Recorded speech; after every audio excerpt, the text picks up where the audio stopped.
Peter, Liz, can you tell us where you first started thinking about church planting?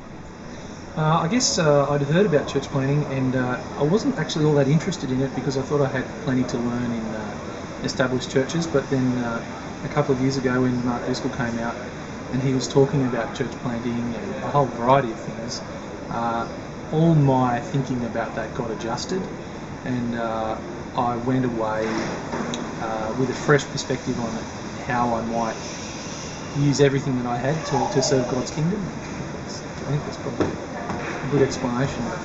So the idea for a church plant came out of that, looking for unreached people groups, and the suburb we're in really fits into that quite well, really.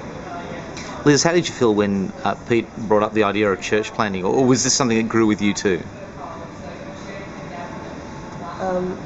Same as Peter, we hadn't ever thought about doing anything like that. But when he came home and said what he'd learnt and that we could be doing more with the things that God had given us, then I went looking on the internet for a suburb that didn't have organised access to the gospel, and got excited as well. It's just north of St Mary's and at the end of Mount Druitt. So it used to be what's called the Australian Defence Industry site between Penrith and the end of Mount Druitt, and Len Lease bought the land 2004 maybe? I was long ago than that, but they announced the suburb in 2004, and we're in the first suburb of 3 that's going in there. It's called Ropes Crossing. Right. And how have you had to go and live in Ropes Crossing? How are you planning to be part of it? Yeah, I think one of the things really that we've noticed about church planting is that it doesn't work unless you do live there, and that was a big hurdle for us in that we needed to. That meant that we needed to buy land and build a house in there because there weren't really any houses that, due to sort of timing and other things, that we could buy. So the whole, I call it a gestation period now, took about 12 months for us to buy land and then get someone to build a house on it and then have us move in, which is initially pretty frustrating, but it's turned out well, hasn't it? But given that Ropes Crossing is a new subdivision, Yeah. that would probably be an interesting connection point with almost everybody else there, wouldn't it? Exactly, that's right. And I guess one of the really exciting things is the developer, when they sell people a block of land, people don't just buy the block of land and maybe a house that's going to go on it. They buy this idea of a new suburb and new friends and new relationships, and it's really set up more like a village. So people are wanting to sort of buy in on that vibe, which is just a great opening for us. How many people we met? We've met about 450 people. Gosh. In 6 months, or 6 months we'll have moved in. And we've met about 450 people knocking on doors and just going to the park with our kids and or other organised groups. Yeah. Okay.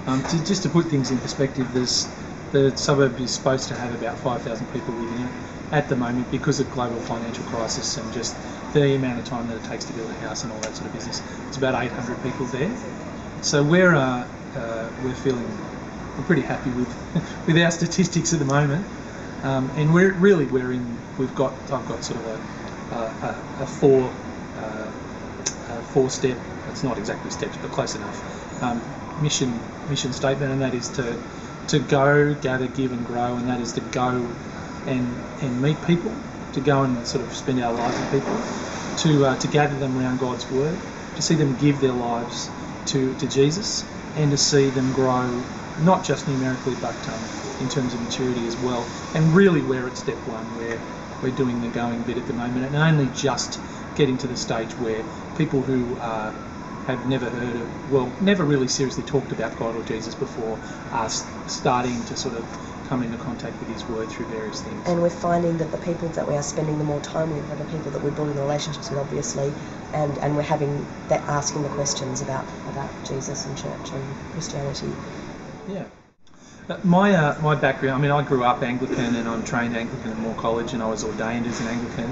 And when we looked into planting there, St Mary's Anglican had already considered and were looking into trying to do that for many years. And David Clark, who's the rector there, he actually had ads in Southern Cross and the like for church planters. But we were really the sort of first people that put our hands up in any sort of serious way to do it.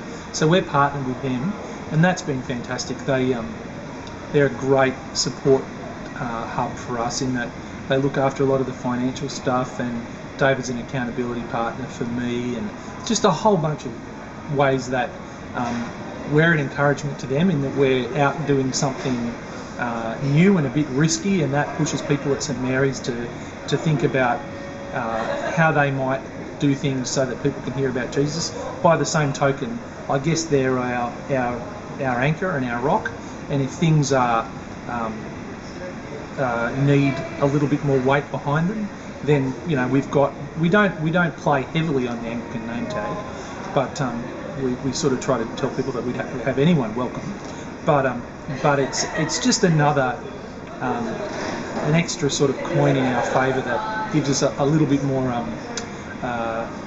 integrity, I guess, in the community, and people seem positively disposed towards the Anglican brand, if you want to call it that. So that's who we're partnered with. So if you're thinking about the next 6 months, next 12 months, Yeah. and we had to pray for you, or we want to pray for you, what are we going to pray about? I guess what you could pray for is that the relationships that we're building with people who don't know about Jesus could lead to people becoming Christians.